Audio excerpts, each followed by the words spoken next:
copains. Et si on partait en voyage aujourd'hui? Ça vous dit? J'ai mon bonnet et ma valise, je suis prête.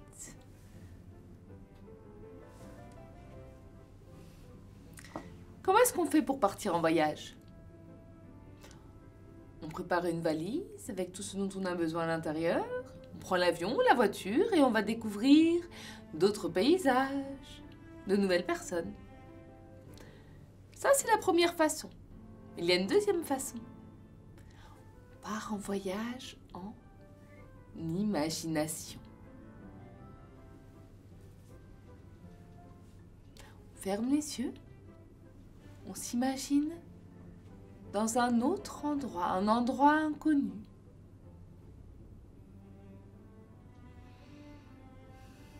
Et en rouvrant les yeux, on rentre à la maison.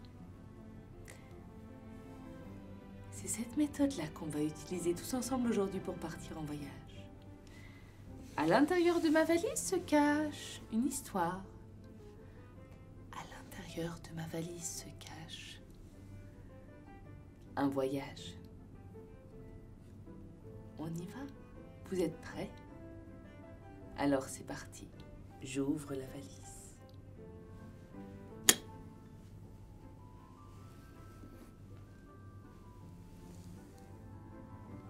Le voyage en Europe.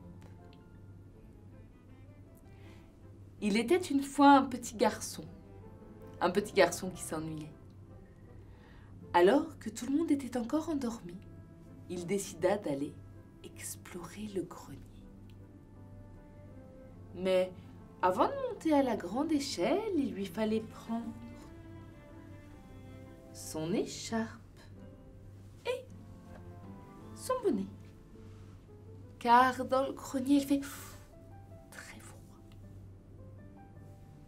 En arrivant en haut, la première chose qu'il vit, ce fut un gros tas de gros cartons très poussiéreux. Il en ouvra un et commença à fouiller à l'intérieur. Oh! Des dessins. Oh, de jolis dessins. Mais ce sont mes dessins, se dit le petit garçon. Mes dessins à moi? Oh, papa et maman les ont tous gardés, mais j'avais dessiné la maison là, oui c'est vrai, et un tigre. Il fouilla un peu plus loin dans le carton.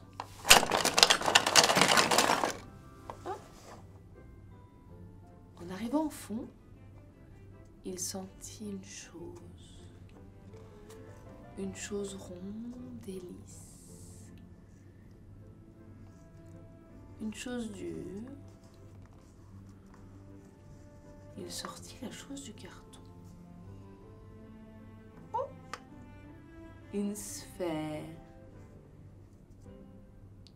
Une sphère pleine de poussière. Il souffla dessus avec force. Oh!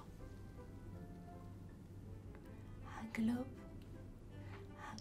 terrestre. Il fit tourner tout doucement le globe entre ses doigts et choisit un continent.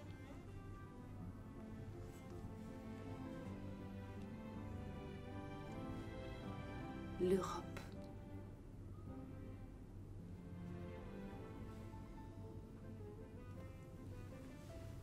Que pourrait-il voir en Europe? Il pourrait voir le Luxembourg. Il connaissait déjà l'Europe, il y habitait. Mais le Luxembourg n'est qu'un tout petit morceau de l'Europe. Il devait y avoir tellement d'autres endroits magnifiques à découvrir. Il paraît que les grandes forêts de Russie sont peuplées d'animaux fabuleux. Il en a déjà vu lorsqu'il est allé au sommet. En cage, leurs yeux semblent si tristes. Ils doivent être si différents de leur habitat naturel. Peut-être un petit peu effrayant. Alors le petit garçon se mit à imaginer. Il se mit à s'imaginer en explorateur. expert des animaux de Russie. Il s'imagina observer les meutes de loups évoluant en groupe, chassant ensemble, élevant ensemble les petits, vivant ensemble en toute harmonie. Il s'imagina observer les renards. Ces chasseurs nocturnes réalisent des terriers souterrains pour se reposer la nuit, seuls ou avec leur famille. Il s'imagina voir de près les écureuils, rapides et agiles, récoltant des noisettes pour l'hiver. Oh, ce serait tellement formidable. Soudain, il entendit sa maman qui l'appelait pour le petit déjeuner. Il reprit le globe, chercha le Luxembourg et le pointa du doigt. Il quitta avec regret sa rêverie et descendit pour le petit déjeuner. Oh, des pancakes, son petit déjeuner préféré. Il s'apprêtait à déguster ce petit déjeuner fabuleux avec gourmandise lorsque sa maman lui dit qu'elle avait quelque chose à annoncer. Demain, nous partons en vacances. En vacances. Est-ce que nous allons en Russie? Est-ce que nous allons voir des loups, des renards et des écureuils? En Russie? Oh, tu sais, c'est un très long voyage. Pour aller en Russie, il faut prendre l'avion. Et nous ne partons que quelques jours.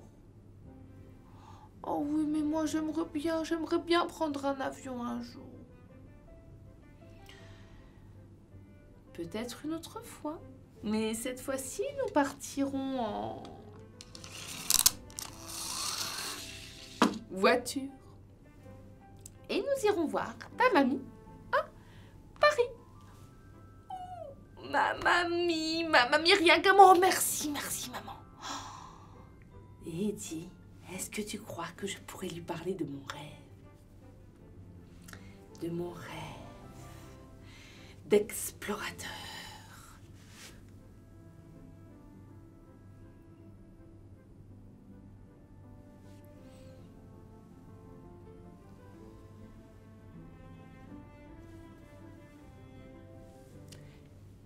Et voilà les copains, l'histoire est terminée. Je vous dis au revoir et à bientôt. Bye bye!